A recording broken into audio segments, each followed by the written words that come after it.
Hello. All right, good morning, boys and girls. This is Jackson. Can you say hello, Jackson? Hello. And he is here with me today, and we're going to read today the story of the true story of the three little pigs. And this story is told by John Seska and illustrated by Lane Smith.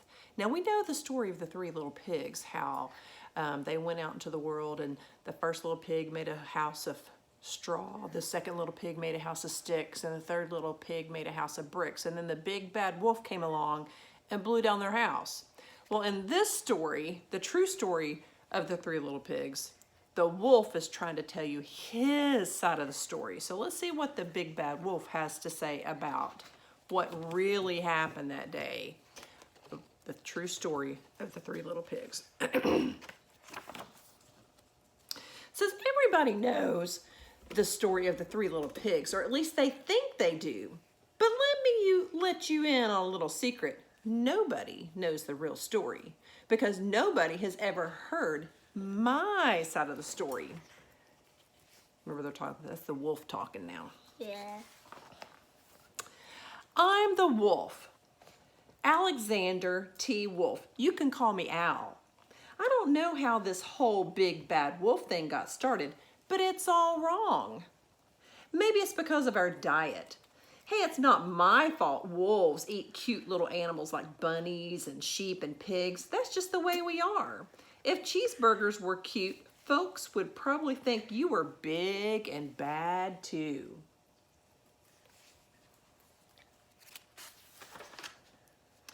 But like I was saying, the whole big bad wolf thing is all wrong. The real story is about a sneeze and a cup of sugar. This is the real story. I never saw. Way back in Once Upon a Time, I was making a birthday cake for my dear old granny. I had a terrible sneezing cold and I ran out of sugar. And sometimes when people run out of sugar, they might go ask their neighbor if they have some sugar to borrow. So I walked down the street to ask my neighbor for a cup of sugar.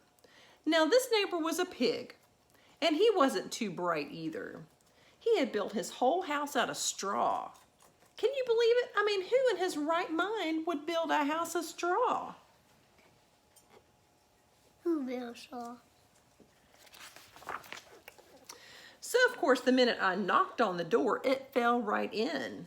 I didn't want to just walk into someone else's house, so I called, little pig, are you in? No answer. I was just about to go home without the cup of sugar for my dear old granny's birthday cake, and that's when my nose started to itch. I felt the sneeze coming on. Well, I huffed and I snuffed.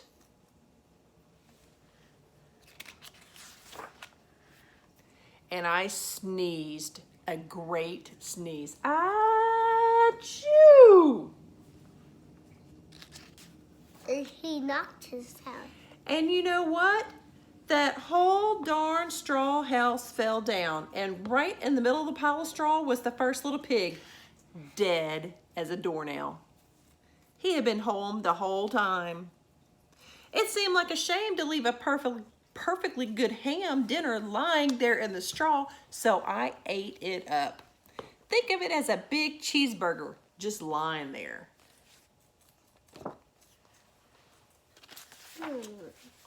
I was feeling a little better, but I still didn't have my cup of sugar, so I went to the next neighbor's house. This neighbor was the first little pig's brother. He was a little smarter, but not much. He had built his house of sticks. I rang the doorbell on the stick house, but nobody answered. Ding dong. And I called, Mr. Pig, are you in? He yelled back, go away, wolf. You can't come in. I'm shaving the hairs on my chinny chin chin. I had just grabbed the doorknob when I felt another sneeze coming on. I huffed and I snuffed and I tried to cover my mouth, but I sneezed a great sneeze. Achoo! And you're just not going to believe it, but this guy's house fell down just like his brother's.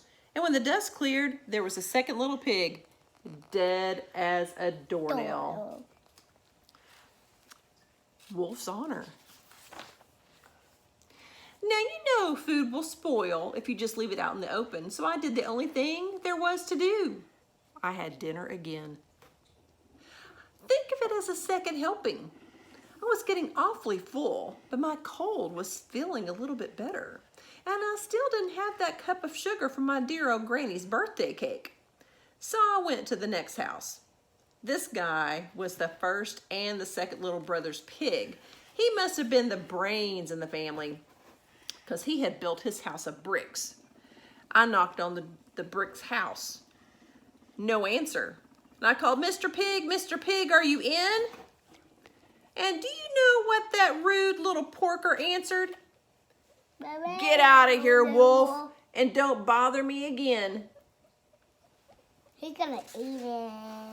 You think he's gonna eat him too? Well, talk about impolite. He probably had a whole sack of sugar, and he wouldn't give me even one little cup for my dear, sweet old granny's birthday cake. What a pig. I was just about to go home and maybe make a nice birthday card instead of a cake when I felt my cold coming on. I huffed, and I snuffed, and I sneezed once again. Achoo! And then that third little pig yelled, your old granny can sit on a pin. That wasn't very nice, was it? Now, I'm usually a pretty calm fellow, but when somebody talks about my granny like that, I go a little crazy. When the cops drove up, of course I was trying to break down that pig's door, and the whole time I was huffing and puffing and sneezing and making a real scene.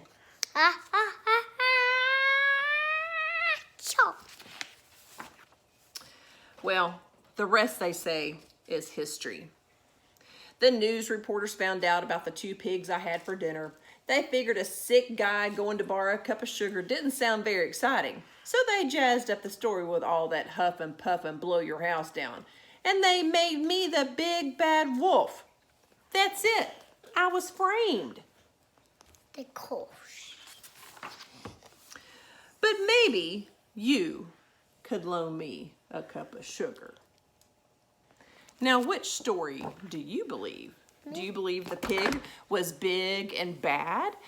Or do you think that the whole story was framed, that he was really borrowing a cup of sugar? No.